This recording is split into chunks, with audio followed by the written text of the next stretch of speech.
By the end of this video, you'll be able to explain velocity factor and understand how to use it when building your own HF wire antennas. Welcome to this in-depth presentation on a topic that quietly shapes every successful HF wire antenna, velocity factor. While most hams think of velocity factor in the context of coaxial cables, the truth is that all antenna wires, bare, insulated, stranded, or solid, exhibit a velocity factor that determines how fast signals travel relative to the speed of light in free space. This seemingly small variable can drastically shift where your antenna resonates, how effectively it radiates, and how well it integrates into complex systems. Throughout this presentation, we'll walk through both the theory and the highly practical aspects of velocity factor, ensuring that by the end, you'll be equipped to build and tune wire antennas with greater precision and predictability than ever before. Velocity factor is a term often associated with coaxial cables, but it's just as important, if not more so, when building HF wire antennas. Velocity factor determines how fast the RF wave propagates along a conductor relative to the speed of light in a vacuum. For HF wire antennas, this matters immensely. Since the speed is slower than light, the electrical length becomes longer than the physical length. That means your antenna might resonate lower than expected unless properly adjusted. Velocity factor helps bridge this gap between theory and the real-world performance of wire antennas. Whether you're using THHN from the hardware store, purpose-built poly-insulated antenna wire, or even magnet wire, understanding velocity factor ensures accurate design, less troubleshooting, and better performance on the air. Innovation shouldn't be limited by your tools, and with PCBWay.com, it isn't. Enjoy precision PCB manufacturing, expert assembly, and dependable global delivery, all at a price that fits your project. Whether you're an engineer, maker, or student, PCBWay.com helps turn your creativity into real-world results. Start building without limits at PCBWay.com. Let's dive into the formal definition of velocity factor, or VF. It's the ratio of how fast an electromagnetic wave travels through or around a conductor compared to its maximum speed in a vacuum, essentially the speed of light. But in wire antennas, velocity factor is not determined by the conductor alone. The wave propagates through a quasi-transmission line formed by the wire and the surrounding dielectric environment, including insulation, air, and even ground. This composite medium determines the wave speed.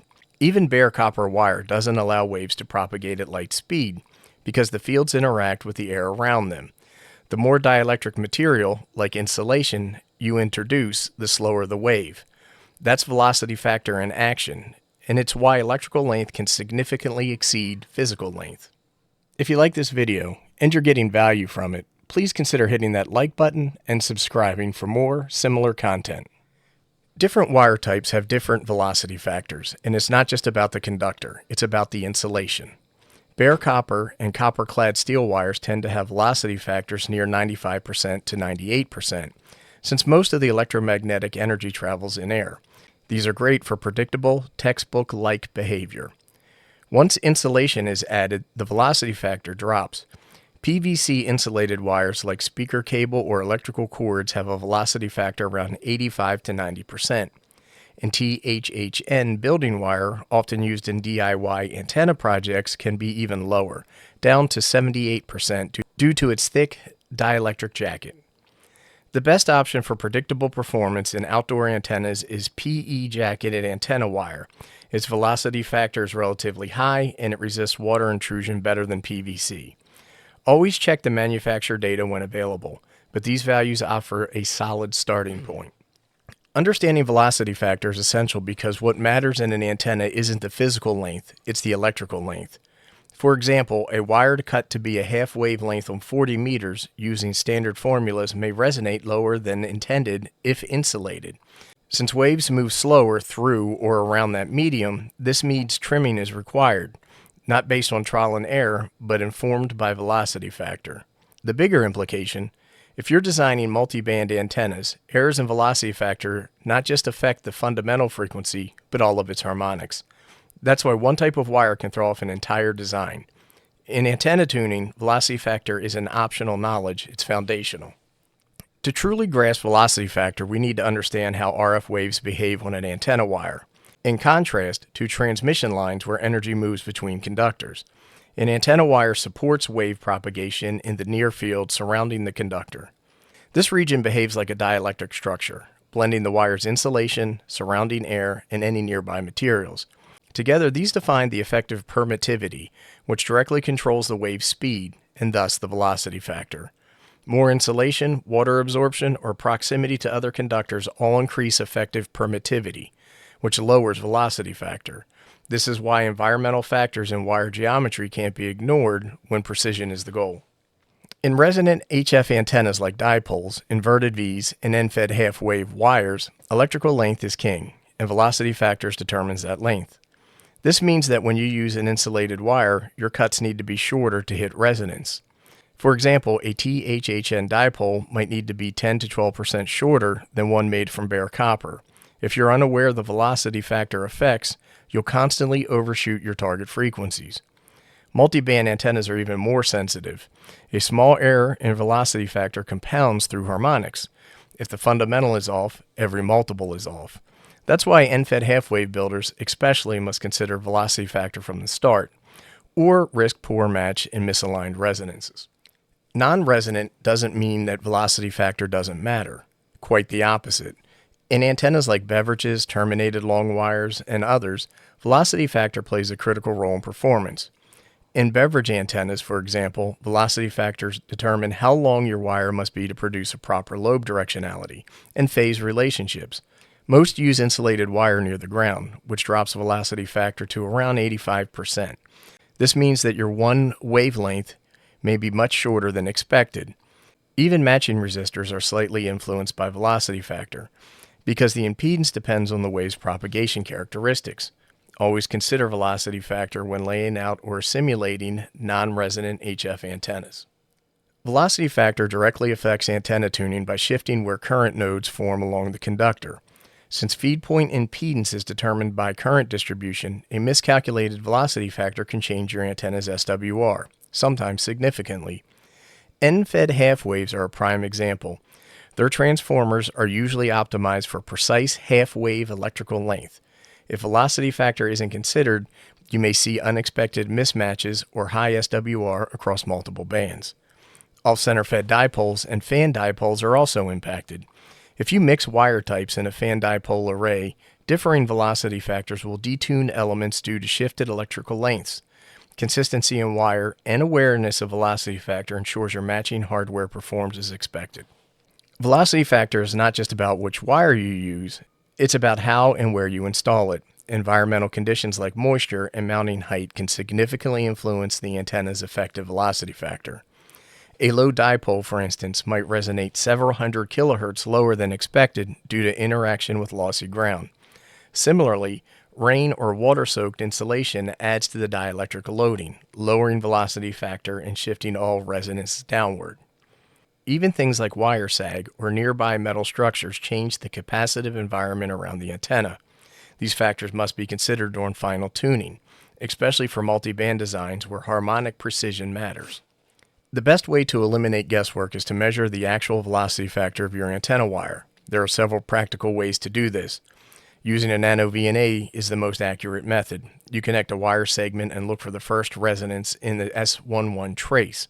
With a known length and a resonant frequency, you can calculate velocity factor with 1 to 2% accuracy.